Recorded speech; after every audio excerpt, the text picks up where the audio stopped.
I had folded my entire future into one thin, blue booklet. The passport lay inside my drawer, wrapped carefully in a clear folder, as if protection alone could guarantee freedom. Every time I opened that drawer, my heart raced, not from fear, but from hope. In 3 weeks, I would be on a plane. In 3 weeks, I would finally stop being the one who stays. I had spent most of my life staying late to help with homework, staying home instead of going out, staying silent when things felt unfair, and most of all, staying available especially for my sister Nadia. Nadia was older by 4 years and louder by nature. Where I was careful and quiet, she was dramatic and commanding. She had married young, had 2 children back to back, and somewhere along the way decided that motherhood entitled her to everyone else's time. Especially mine, just for a few hours, she'd say. You're so good with them, she'd insist.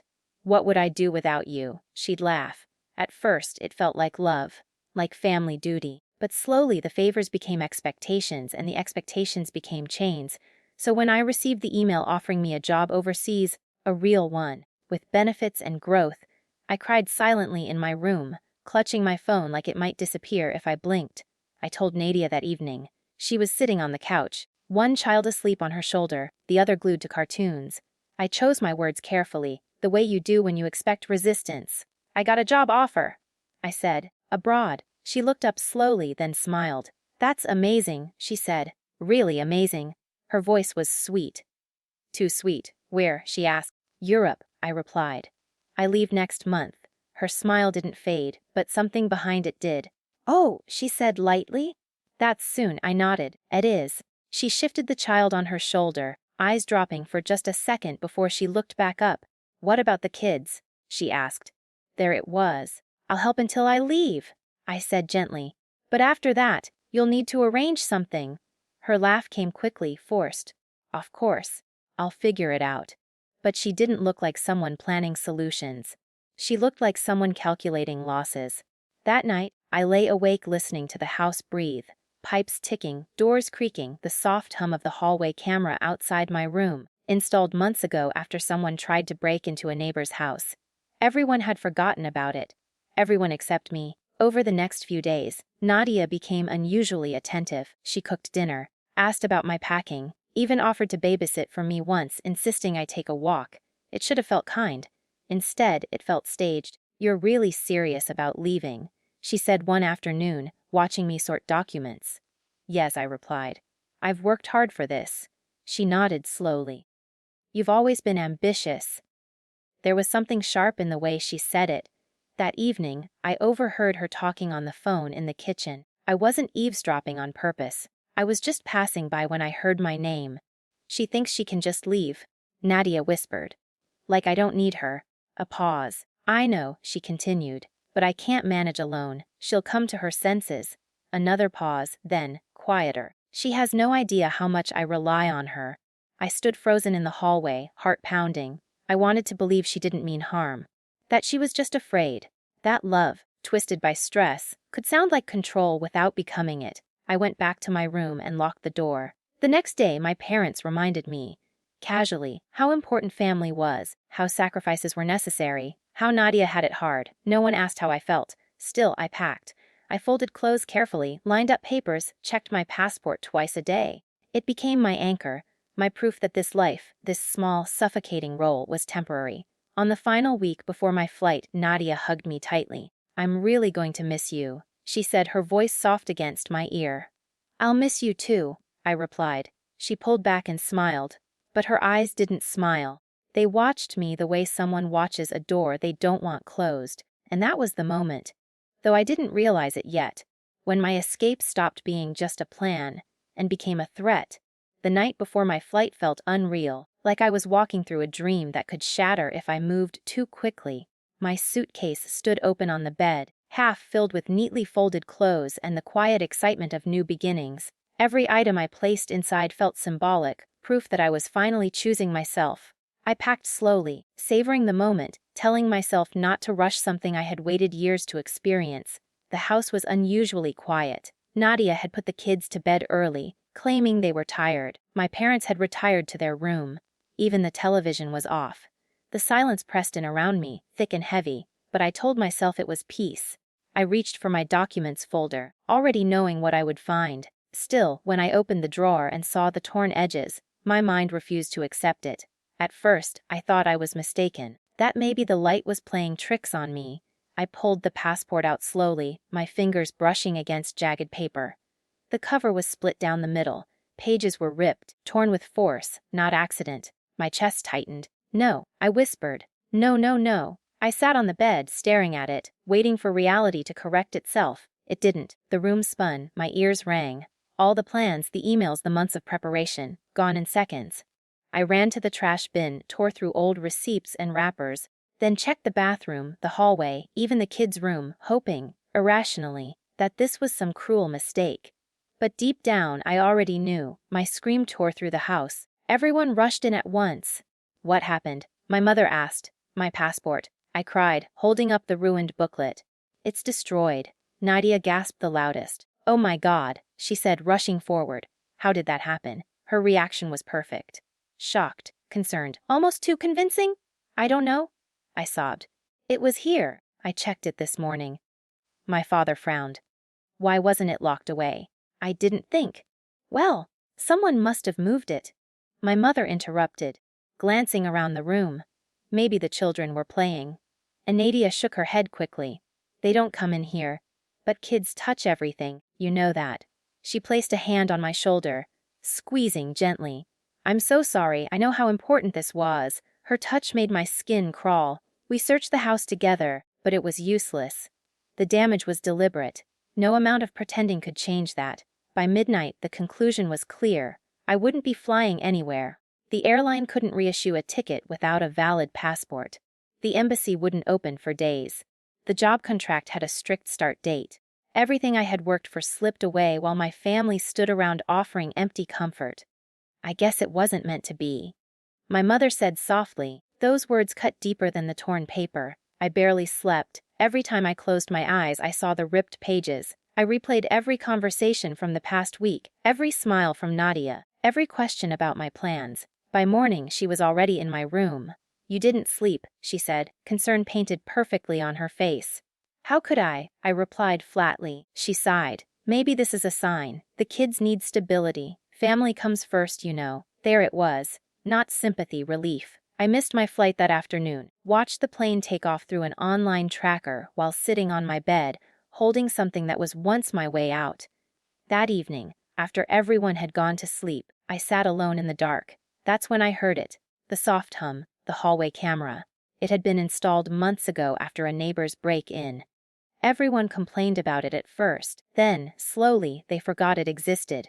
It blended into the background like furniture. But I remembered. My heart began to pound, not with hope, but with clarity. If someone had gone into my room, they would have passed that camera. I stood up slowly, as if the truth itself might shatter if I moved too fast. I opened my laptop, hands trembling, and logged into the system. The screen flickered to life. I didn't know what I would find, but for the first time since my passport was torn apart, I felt something shift inside me, not despair, determination, because betrayal leaves a wound, but it also leaves evidence, and somewhere in that silent hallway, the truth was waiting. My fingers hovered over the keyboard long after the hallway footage loaded. The screen showed nothing but a quiet stretch of corridor, pale walls, closed doors, the faint shadow of the nightlight glowing near the stairs. It looked harmless, ordinary, the kind of place where nothing life-changing was supposed to happen. I almost closed the laptop. Part of me was afraid of what I might find. Another part was afraid of finding nothing at all. If the footage showed an empty hallway, I would be left with only suspicion. And suspicion would never be enough to free me. I took a breath and began to rewind.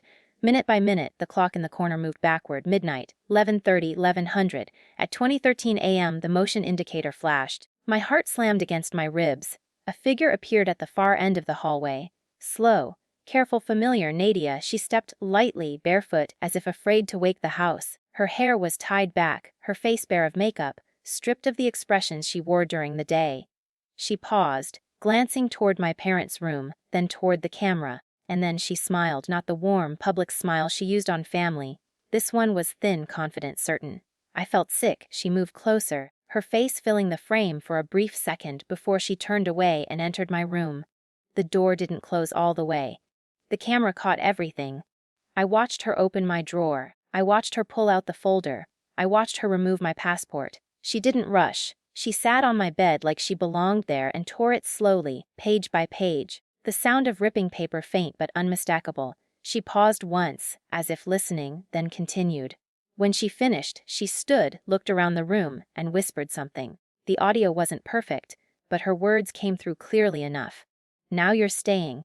My chest tightened, and for a moment I couldn't breathe. I paused the video, stared at the frozen image of my sister, holding the remains of my future in her hands. All the doubt I'd forced myself to swallow over the years rose up at once. Every time she'd called me selfish, every time she'd reminded me how much she needed me, every time I'd felt guilty for wanting more. It wasn't love, it was control. I replayed the footage again and again. Then I saved it twice, once on my laptop, once on my phone, then to an external drive I kept hidden. I didn't confront her, not yet. Instead, I watched her the next day as she moved around the house, humming while making breakfast, complaining about how tired she was, sighing dramatically as she handed me one of the kids. "You'll help me today, right?" she asked casually. "I have so much to do." I nodded, not because I agreed, but because I was done fighting loudly. That afternoon, I went to the passport office. The clerk barely looked up as she told me what I already knew. That replacement would take weeks. I thanked her politely, my voice steady. Even as anger simmered beneath my calm, I wasn't in a hurry anymore. That evening, my parents sat with Nadia at the dining table, discussing finances, childcare, plans that all seemed to assume my permanent presence. No one asked me anything.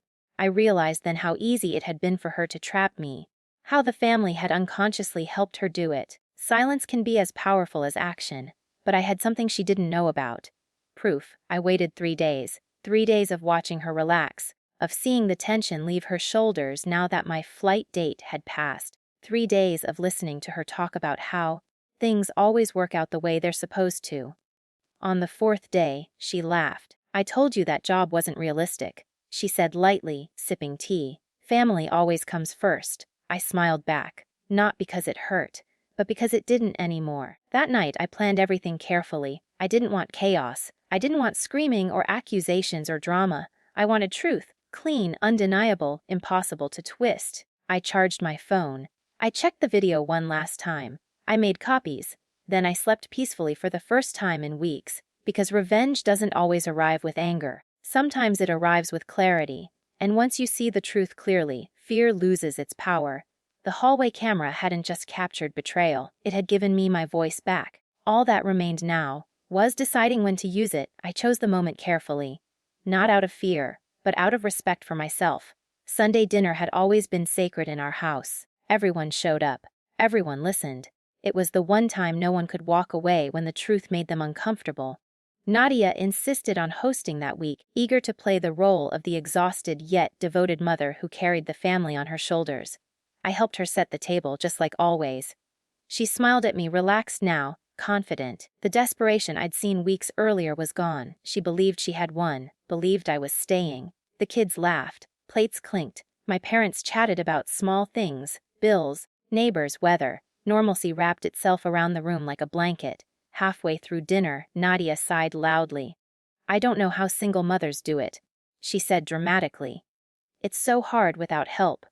My mother nodded sympathetically. "You're lucky your sister is here." I placed my fork down. "I want to show you something," I said quietly. The table fell silent. Nadia frowned. "Show us what?" "Just a short video," I replied, reaching for my phone.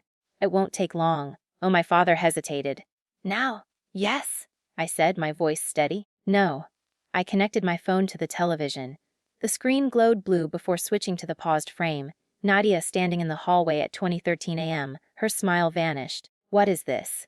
she asked sharply. I pressed play. No commentary, no accusations, just the truth, unfolding frame by frame. The room filled with the sound of tearing paper. My mother covered her mouth. My father stood up slowly, disbelief etched into his face. No one spoke as Nadia's midnight betrayal played out in silence. When the video ended, the house felt hollow. Nadia's chair scraped loudly as she stood. This is out of context," she stammered. I was stressed. I didn't think.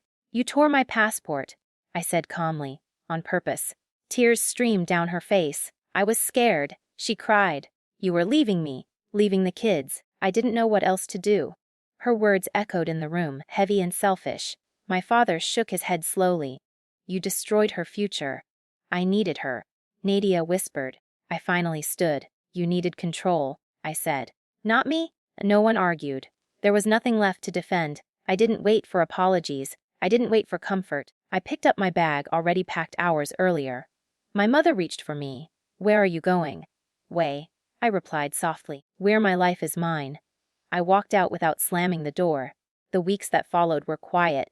I stayed with a friend, reapplied for my job, replaced my passport. Everything took time, but for the first time, time felt like something I owned. Nadia called once. I didn't answer. When my new passport arrived, I held it the way I once had, but this time it felt heavier.